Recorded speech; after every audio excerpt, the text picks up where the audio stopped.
La voiture électrique. La voiture électrique, eh bien, il y a à la fois des grandes avancées technologiques, il y a des subventions massives des États, et puis il y a eu des ventes certes très importantes, mais qui sont quand même très en dessous de ce qu'espéraient les États. Et ces ventes, elles sont actuellement en train de diminuer, au point que certains constructeurs automobiles eh bien, ralentissent leur production de véhicules, ralentissent leurs investissements et même arrêtent parfois complètement tout ce qui est investissement en se disant on attendra de voir ce que ça va devenir. Et donc, on peut se poser la question de pourquoi les consommateurs n'adoptent pas massivement la voiture électrique. Et avant de commencer cette vidéo, eh bien, j'aimerais demander si l'un d'entre vous a des nouvelles d'Agathe. Vous savez, Agathe the Power, la dernière fois que je l'ai vue, elle essayait de siphonner un véhicule électrique et puis depuis,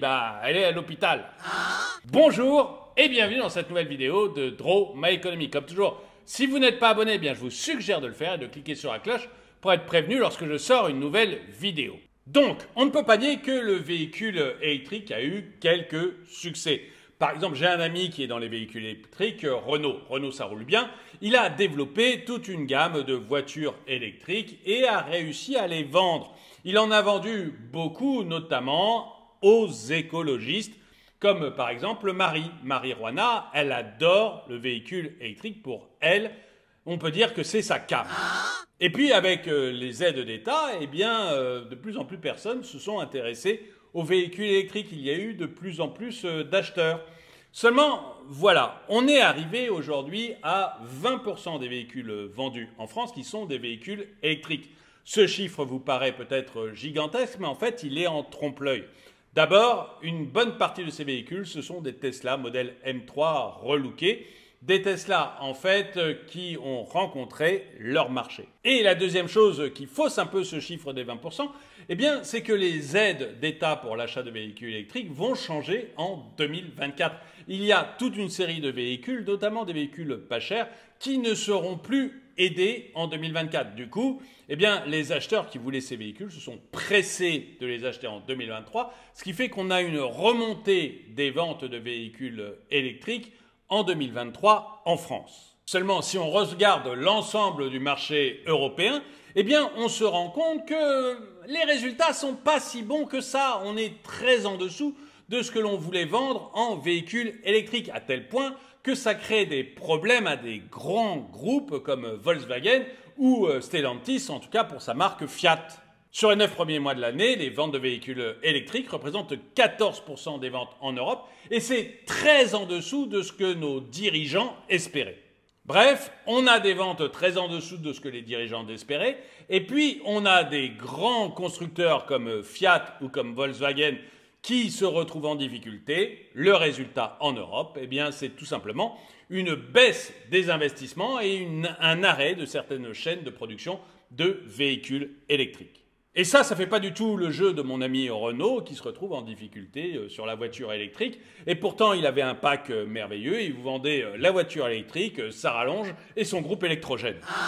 Et la situation n'est pas très différente aux États-Unis. Il y a des aides puissantes et massives pour l'achat de véhicules électriques, mais la population américaine ne se jette pas sur le véhicule électrique. Alors, les ventes progressent. On était à 7,4% des voitures vendues étant des voitures électriques en 2022. En 2023, on va être à 9%. Mais c'est encore très en deçà de ce qu'espérait le gouvernement. Et d'ailleurs, des grands groupes comme Ford ou General Motors se retrouvent en difficulté avec des stocks gigantesques de voitures électriques sur leur parking, à tel point que des concessionnaires, j'en ai parlé dans une autre vidéo, que des concessionnaires de véhicules électriques ont écrit au président Biden pour lui demander de revoir les aides qu'il donne et d'essayer de changer son approche du véhicule électrique. Bref, que ce soit en Europe ou aux États-Unis, eh bien, on a des véritables problèmes pour écouler le véhicule électrique. Alors, pourquoi ? Il y a plusieurs phénomènes qui expliquent le fait que vous n'avez pas encore acheté une voiture électrique et que vous n'en achèterez peut-être jamais et que le nombre de ventes des véhicules électriques est peut-être appelé à baisser. Le premier facteur de tous, c'est les bornes. on manque de recharge électrique et c'est très variable d'un pays à l'autre.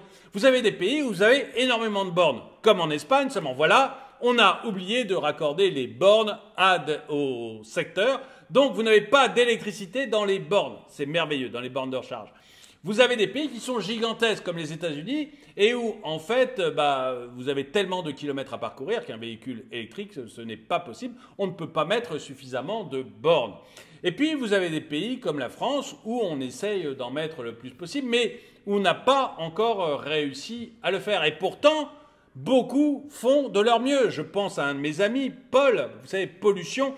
C'est le grand patron d'une entreprise qui vend principalement du pétrole. Et bien lui, il a décidé de mettre des bornes de recharge électrique dans chacune de ses stations. D'ailleurs, pour les alimenter, il les a tous branchés sur une centrale au diesel.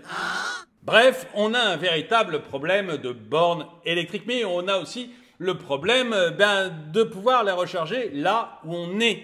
Vous avez par exemple des gens comme mon ami Prosper, vous savez, Prospérité, l'homme extrêmement riche que je connais, des amis comme Prosper qui, avec leur immense appartement, ont dans leur immeuble de grand standing, dans leur garage, la possibilité de recharger leur voiture. Mais vous en avez d'autres, comme Gérard Mandufric, un autre de mes amis, qui lui a plutôt de la peine et qui n'a pas la possibilité de recharger sa voiture en bas de chez lui. Et tant qu'on n'aura pas réglé ces problèmes de bornes, eh bien, je pense que la voiture électrique aura beaucoup de mal à se développer.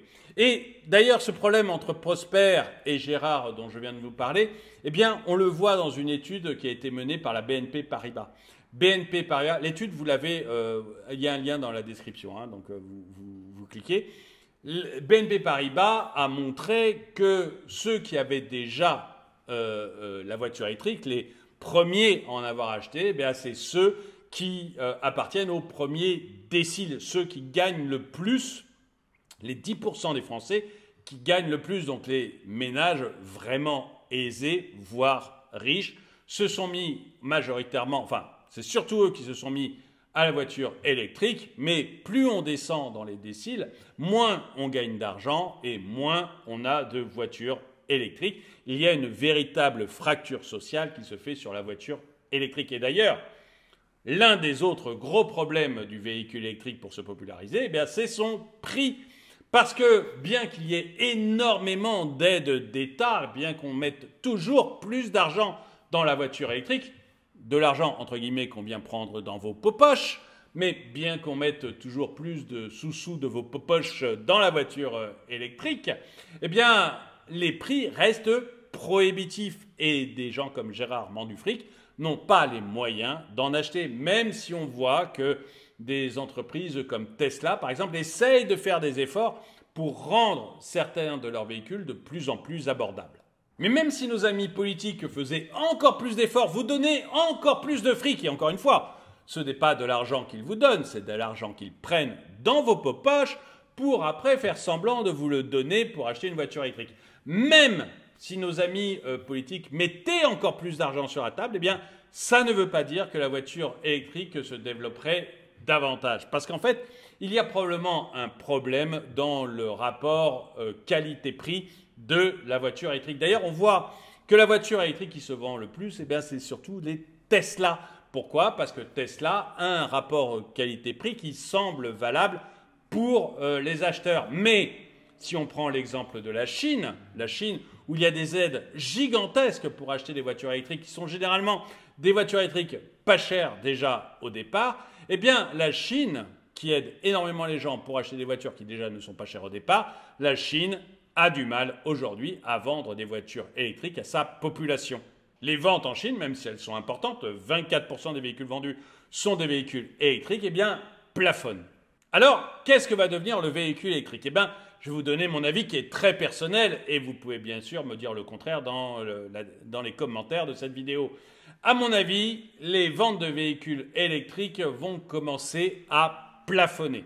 Même si l'État met énormément d'argent et en met encore plus qu'aujourd'hui pour réussir à vous persuader d'acheter des véhicules électriques et pour pouvoir installer de nouvelles bornes un petit peu partout pour qu'on arrive à se recharger, eh bien, les véhicules électriques vont commencer a montré de nouveaux problèmes. J'ai pu en parler dans des vidéos, des problèmes notamment liés au coût de l'assurance. Je viens de faire une vidéo pour expliquer que les coûts de l'assurance de véhicules électriques, notamment en France, risquent d'exploser, tout simplement parce que pour l'instant, ils étaient maintenus artificiellement faibles, l'État exemptant les assurances d'une certaine taxe que ne payent que les véhicules essence. Mais l'exemption va bientôt s'arrêter et du coup, les assurances des véhicules électriques risquent d'augmenter l'année prochaine ou l'année suivante.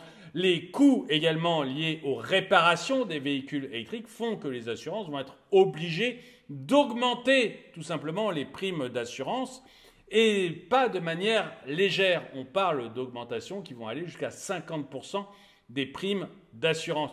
Les gens vont aussi se rendre compte petit à petit que la voiture électrique, ça coûte beaucoup plus cher en pneus. Il faut des pneus spéciaux, ce qui est déjà beaucoup plus cher, mais en plus, autant avec un pneu normal, vous pouvez faire 39 000 km, autant avec un pneu de voiture électrique, vous ne pouvez en faire que 29.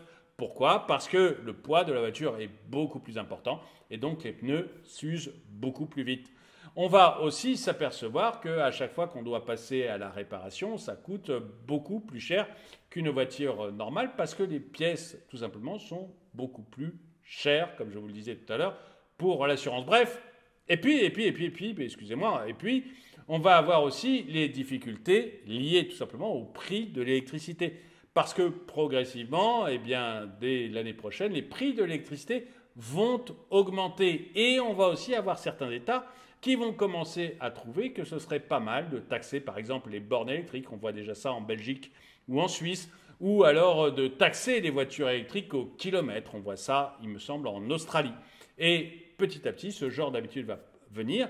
Et donc le coût de l'utilisation de la voiture électrique va largement augmenter, ce qui va remettre en selle probablement la voiture thermique. En tout cas, certains constructeurs automobiles pensent sérieusement que ça risque d'arriver et on voit GM, Ford, Volkswagen commencer à diminuer énormément leurs investissements, voire même à les arrêter complètement dans la voiture électrique pour voir exactement ce que tout cela va donner. J'aimerais bien avoir votre avis dans les commentaires. Est-ce que vous pensez que la voiture électrique va perdurer et que ça va continuer à grossir et qu'on ne reviendra jamais en arrière et qu'on passera tous à la voiture électrique? Ou est-ce que vous pensez, comme moi, que cette mode va se calmer et que progressivement, la voiture électrique va stagner à 15-20% des ventes? Donnez-moi votre avis dans les commentaires. Et le dicton du jour, hésiter ou ne pas hésiter, là est la question. Ou pas.